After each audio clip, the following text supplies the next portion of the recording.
அவர் அறிஞர் சாக்ரட்டிஸ் அனுப்பி விட்டுறாப்புல சேகர் பாவன். அவர் ஏதோ பேசுறாரு. நம்ம பொம்பளை பிள்ளை பாவம், அது திட்டவும் மனசு வர மாட்டேங்குது. அது உங்களோட உட்கார்ந்து தேநீர் சாப்பிட்டு டாட்டா காட்டினார், பிரியாணி சாப்பிட்டார். இதை எந்த அதிகாரி செய்தார்? எந்த இது பண்ண என்ன பண்ண அவங்க தாத்தாவும் நான் வேற ஒரே மேடையில வேற பேசிட்டோம். கொட்டணுன்னு எல்லாம் டச்சப் எல்லாம் முடிஞ்சோன்னா அந்த கூட்டுற பேருக்கிறத வச்சுக்கிட்டு okay okay okay okay clean India high. அது படம் காந்தி கண்ணாடி ஒன்று போட்டு கீழே 2 இந்தியில் எழுதிவாங்க. என்ன கர்மாந்தரம் ஒன்றும் என்னடா கிளீன் இந்தியா கிளீன் இந்தியா, கிளீனா இருக்காடா அண்ணன் இந்த கண்ணாடி போட்டு பாத்தீங்கன்னா தானே கிளீனா இருக்கா இல்லையான்னு தெரியும். ஐயோ இந்த பயல்களை பார்த்தா அவன் உலகத்திலே அதிகமா குப்பை இருக்கிற நாடு இந்தியா.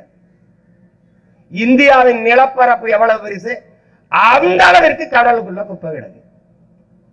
மீனின் எண்ணிக்கையை விட உள்ள இருக்கிற பாலித்தீன் பிளாஸ்டிக் எண்ணிக்கை அதிகம்.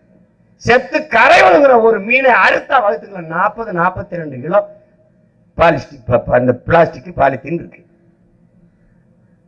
செத்து போற மாடு, செத்து போற யானை எல்லாவற்றையும் வைத்து கீறி பார்த்தா 40-50 கிலோ பிளாஸ்டிக் இருக்கு. எதை பற்றியுமே கவலை கிடையாது. குப்பை மேலாண்மை என்று தெரியாத குப்பைகள்கிட்ட போய் நீ நாட்டை கொடுத்துட்ட. ஒரு சின்ன நாடு சிங்கப்பூர், தட்டி பாடுறா காணொலியில எப்படி இந்த குப்பையை எப்படி எடுக்கிறான்னு பாடுறா. மக்கும் குப்பை மக்காத குப்பை எப்படி பிரிச்சு எடுக்கிறான்னு பாடுறா. மற்ற நாடுகள்லாம் கொஞ்சம் பாரு, கோடிக்கணக்கான ரூபாய் வருகிறான் இந்த குப்பையில இருந்து. லட்சக்கணக்கான கோடி ஈட்டுறான் குப்பையை மறுத்து வச்சு வைத்துக்கிறது. இதை வைத்துக் கொண்டு திரும்ப திரும்ப திரும்ப திரும்ப பூமிக்கு எந்த பாதிப்பும் இல்லாத இந்த குப்பையை அப்படியே மறுசுழற்சி பண்ணியிருந்தால் இவ்வளவு பாதிப்பு வந்திருக்காது. ஒரு அடி உயரம் உள்ள தாள் இருக்குல்ல, தாள், செய்தித்தாள், இந்த ஒரு அடி உயரம் உள்ள தாளை நீ அப்படியே மறுசுழற்சிக்கு கடைக்கு கொடுத்துட்டீங்கன்னா 7 அடி உயரம் உள்ள ஒரு மரம் பாதுகாக்கப்படுதுங்கிற நம்ம அப்பா நம்மால் வர ஒரு அடி உயரம் இவ்வளவு, இதுல இருந்து இவ்வளவு அடுக்கி வச்சிருக்கு செய்தித்தாள், தினத்தந்தியோ தினகரனோ ஏதோ ஒன்று, தினமணியோ மாலை மலரோ மாலை முரசோ அல்லது எந்த ஒரு தாள் நீ எழுதுற தாளை இவ்வளவு கொண்டு போய் கொடுத்துட்டு நம்ம மறுசுழற்சிக்கு போயிடுச்சுன்னா 7 அடி உயரம் உள்ள ஒரு மரம் பாதுகாக்கப்படுதுன்னு. அப்ப இவ்வளவு குப்பைகளை நீ இதே நகர் ஆர்கே நகரிலே, நகருக்கு பேர் எழில் நகர், 100 ஏக்கரில் குப்பை கிடங்கு எப்பவுமே புகஞ்சுக்கிட்டே இருக்கும். ஏன்னா பாலித்தீன் கொஞ்சம் வெயில் அடிச்சு அலட்டாக்குன்னு பத்தி எரிஞ்சுக்கிட்டே இருக்கும். அந்த நச்சு புகை காற்றில் கலந்து வரும்போது நம் மக்களுக்கு நுரையீரல் தொற்று, புற்று, கண்ணெரிச்சல், தோல் நோய் எல்லாம் வரும். அது ஏன் வருது, எதுக்கு வருதுன்னு தெரியாது. அப்ப திடக்கழிவு மேலாண்மை என்ற ஒன்றே இந்த நாட்டில் கிடையாது. அதை பற்றி அறிவு இருந்தால் 10 நாளாக மக்களை வீதியில் உட்கார்ந்து போராட நிலைக்கு இந்த அதிகாரம் தள்ளி இருக்கும் நினைக்கிறியா? நீ தள்ளி இருக்கும் நினைக்கிற? எவ்வளவோ பணம் இழக்கிறார்கள். இந்த கடற்கரையில் கட்டியிருக்க சமாதிக்கு எவ்வளவு கோடி சொல்லு? குறைஞ்சது 250 கோடி செலவு பண்ணிருப்பாங்கல்ல சமாதிக்கு.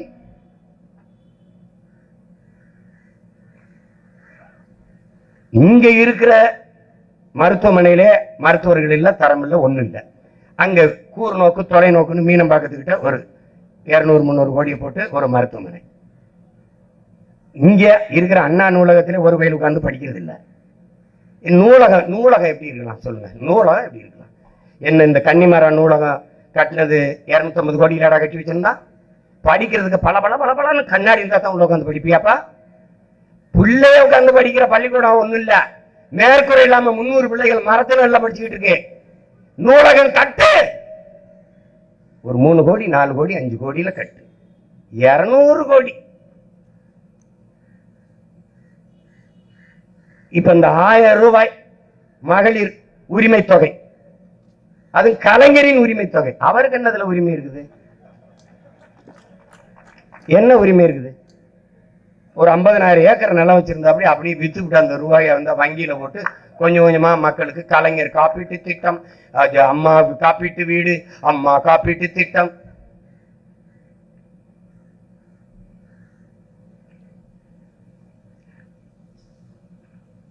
ஒண்ணுதான், ஒரு நாள் இந்த குப்பையை அள்ளிட்டு போறாங்க பாரு, இந்த குப்பையில அவங்க அள்ளி உள்ள போட்டு ஏத்திக்கிட்டு போற ஒரு காலத்தை நம்ம உருவாக்கணும்டா. அப்படியே இப்பதான்டா உண்மையிலேயே நாடு தூய்மையாகுது. போங்கடான்னு அனுப்பணும்.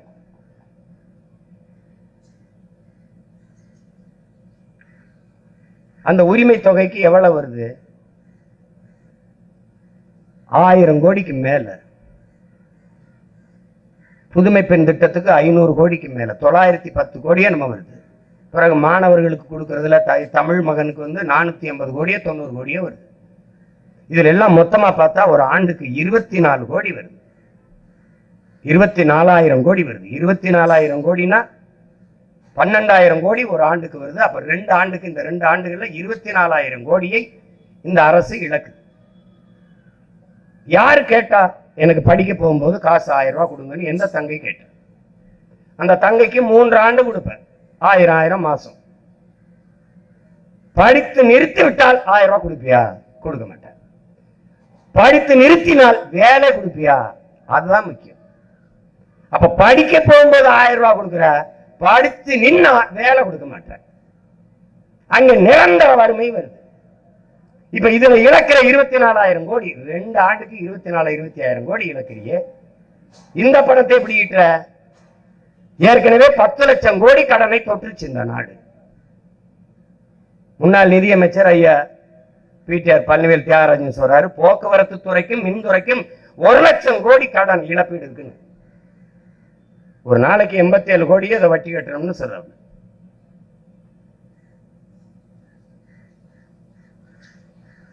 இதுல கடிகாரம் கொடுக்கறது, அப்புறம் செல்போன் கொடுக்கறது பாக்குறீல. டிஃபன் கேரியர் கொடுக்குறான். டிஃபன் எங்க இருந்து வரும்?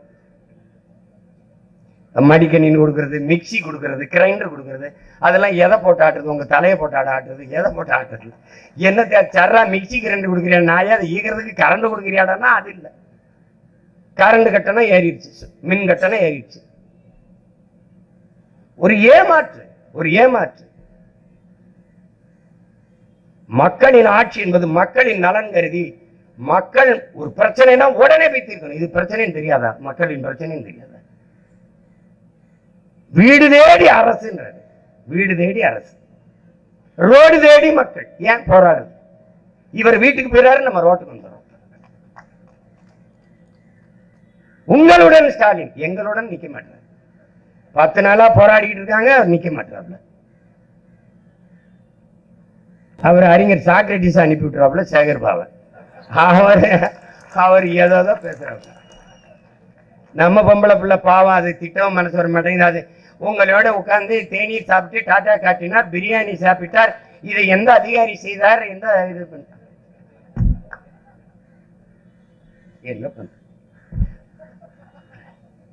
அவங்க தாத்தாவும் நான் வேற ஒரே மேடையில வேற பேசிட்டோம். ரொம்ப பாசமா வேற பழகி தொலைச்சிட்டோம். என்னத்தையோ நடந்துருச்சு இந்த நாட்டுல. அங்க போகும்போது எப்படியாவது இந்த பிரச்சனையை சரி பண்ணுங்கிறாங்க. அவன் பாரதி பாவம் போராடி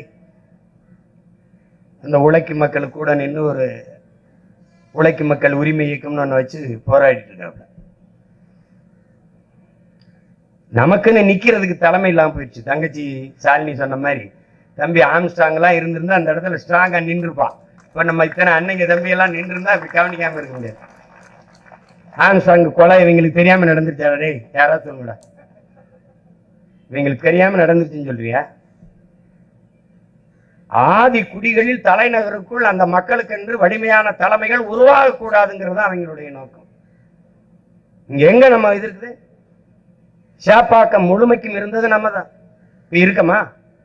செம்மஞ்சேரி, கண்ணகி நகர், கள்ளுக்குட்டை, பெரும்பாக்கத்தில் இருக்கவங்க யார்? ஆதி குடி.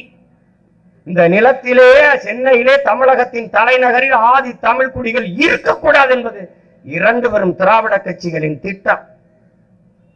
அவ்வளவரையும் திட்டமிட்டு வெளியேற்றலாம்.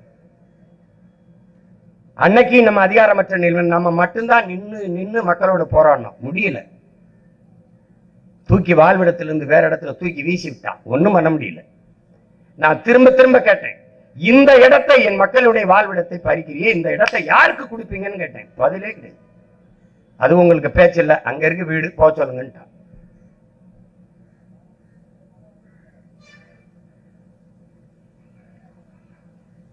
அப்ப இதுக்கு நம்மிடத்திலே அதிகாரம் இல்லாதனால் நம்மகிட்ட இருக்கிற கடைசி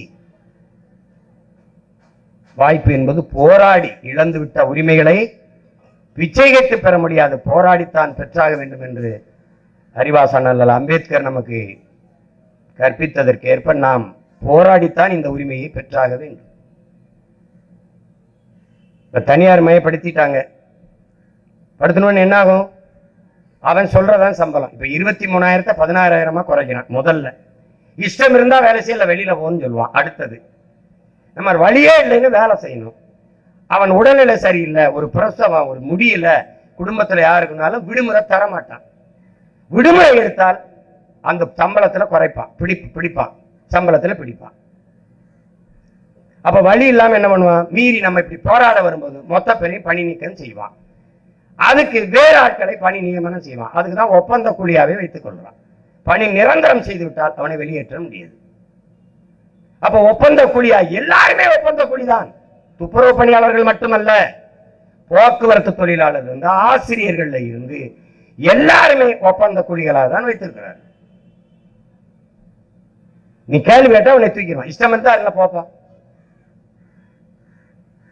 இப்ப என்ன பண்ணுவான்? இந்த மக்களை, ஆதி குடிகள், இந்த மண்ணின் மக்களுக்கு அவர்களை உழைப்பிலிருந்து அப்படி தூரம் முதல்ல நம்மளை உழைப்பிலிருந்து வெளியேற்றினான், நுட்பமா வெளியேற்றினான்.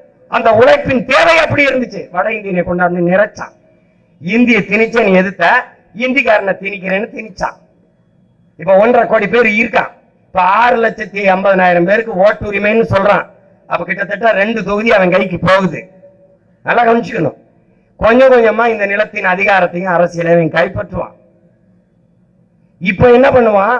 நம்மளுடைய மக்களை வெளியேற்றிட்டு பீகாரி, உத்தரப்பிரதேச, குஜராத்தில் இருந்து கூலி கொண்டாந்து இறக்குவான். இதே துப்புரவு பணியில சரியா பாரு, அடுத்த ஆண்டு என் தம்பி துரசன் பையா இது கியா ஹே என்ன கேட்டான்ல, வேகமா போயிட்டு இருந்த சுங்கத்துல காசை தம்பி கொடுத்தாங்க, சேஞ்சு நகிகேன்னா நாங்க இந்தி நகிகேன்னு போயிட்டே இருந்துட்டான். கேஸ் நகிகே. அந்த லீலா பேலஸா அதுக்கு போனேன் ஒருத்தரை சந்திக்க.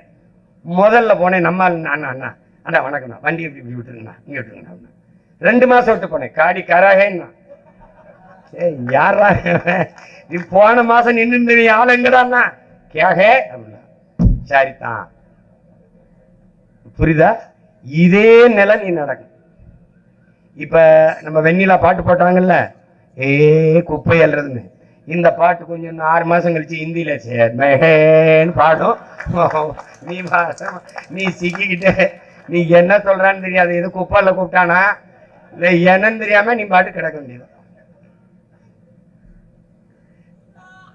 அதனால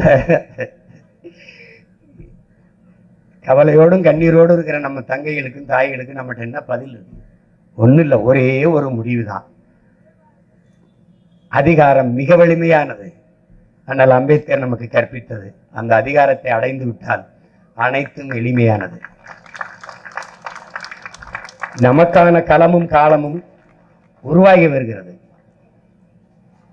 முதல்வரே சொல்றாரு சட்டசபையில, 3 ஆண்டு கால கழகத்தின் திராவிட மாடல் ஆட்சியில் 1,00,000 போராட்டங்களுக்கு நாங்கள் போராட அனுமதி கொடுத்திருக்கிறோம் என்று சொல்றாரு. அதுல பெருமைப்படுவதற்கு ஒன்றுமில்லை. 1,00,000 போராட்டங்களை, 1,00,000 பிரச்சனைகளை நம் மக்களுக்குள் அவர்கள் திணித்திருக்கிறார்கள், கையளித்திருக்கிறார்கள். அதில் ஒன்று என் அன்பு மக்களிடத்தில் நான் கெஞ்சி மன்றாடி கைகூப்பி கும்பிட்டு கேட்டுக்கொள்வது, இப்போது இருக்கிற கோபத்தை மட்டும் ஒரு துளியளவும் குறைய விடாமல் நீங்கள் வாக்கு செலுத்துகிற வரை வைத்திருக்க வேண்டும் என்பதுதான் இந்த அன்பு மகனினுடைய வேண்டுகோள். அந்த கோபத்தை ஆரம்பித்தீர்கள் என்றால் நமக்கான அந்த இழிநிலை எப்போதும் மாறாது என்பதை நீங்கள் கவனத்தில் வைத்துக்கணும். அவன் பயப்படணும். போராடுகிற உழவன், போராடுகிற நெசவாளன், போராடுகிற மாணவன் மீனவன், போராடுகிற துப்புரவு பணியாளன் நமக்கு எதிராக இந்த தேர்தலிலே வாக்கு செலுத்துவான் என்ற நிலை உருவானால் இந்த பிரச்சனையை கவனத்தில் எடுப்பான், கையில் எடுப்பான், தீர்வு காண வேண்டும் என்று துடிப்பான். இது இல்லை என்றால் பொருள்படுத்த மாட்டான். இப்ப நம்ம எல்லாம் பிரச்சனை தான் வட இந்திய ஓட்டர்ஸை கொண்டு வர. இப்ப வட இந்திய ஓட்டர்ஸ் ஒரு தப்பு இல்லையே. ஒருத்தர் எழுதுறானே, இந்த வட இந்திய ஓட்டை எப்படி பெறுவது என்று திமுக சிந்திக்க வேண்டும்.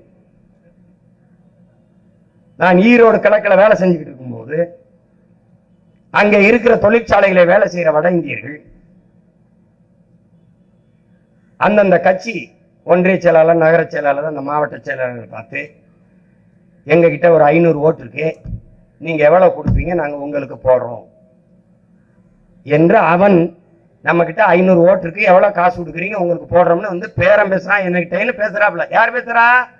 இந்த ஆட்சியாளர்கள் கட்சியில் இருக்கிற ஒன்றிய செயலாளர், நகர செயலாளர் என்ன பேசுறான்? இப்படி பேசுறான்னு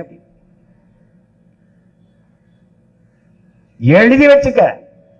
இன்னைக்கு நமது மக்கள் வீதியில் இருக்கிறது போல நாம் எல்லோரும் ஒரு நாள் வீதியில உட்கார்ற காலத்தை இவன் உருவாக்குவான். இந்த திராவிட ஆட்சியில இருந்ததுன்னா முழுக்க முழுக்க நம்மளை தெருவுக்கு போடுவான். சொந்த நாட்டு குடியில கமிஷன் வாங்கிட்டு தெருவுக்கு போட்டான். கமிஷன் ஒரு முதலாளி ராம்கிங்கிற நிறுவனம் யாரு? யார் அவள்? சென்னையை தூய்மையா வைத்துக் கொள்ளணும்னா எங்கேயும் கோயில நேர்ந்துக்கிட்டானா? நான் உங்க மாநிலத்தை, உங்க நகரத்தை சுத்தம் பண்ணி தரேன்னு சொல்லு.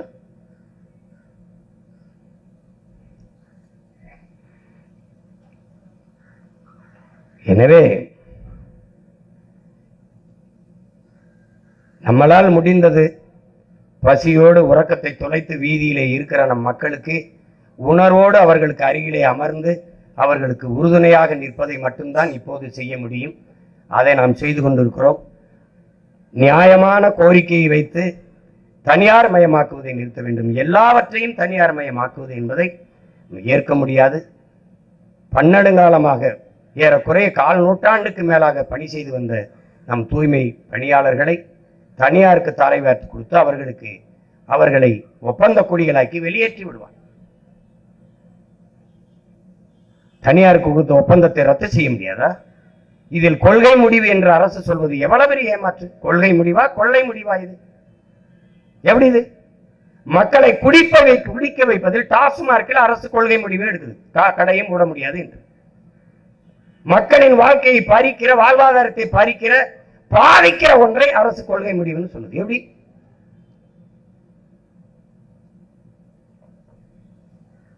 ஒரு முதலாளி ஒப்பந்தம் எடுக்கிற ஒரு முதலாளி வாழ இத்தனை ஆயிரக்கணக்கான தொழிலாளர்களின் நலனை குப்பையாக்குது.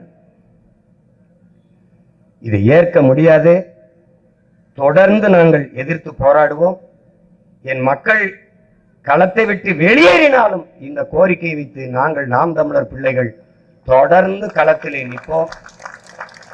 நீங்கள் இந்த தனியார் ஒப்பந்தத்தை ரத்து செய்த மக்களுக்கு பணி நிரந்தரம் கொடுத்து செய்யவில்லை என்றால் ஒரு நாள் தமிழ் தேசிய அரசு, நாம் தமிழர் அரசு மலரும்.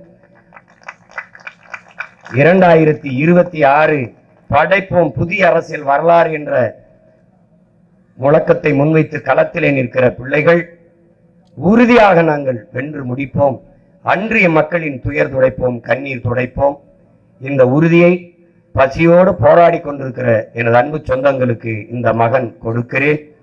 அரசு இந்த கோரிக்கையை ஏற்கவில்லை என்றால் மீண்டும் மீண்டும் களத்திற்கு வந்து என் மக்களோடு நின்று கோரிக்கை நிறைவேறும் வரை போராடுவோம் என்கிற உறுதி அளிக்கிறேன். நன்றி, வணக்கம். நாம் தமிழர்.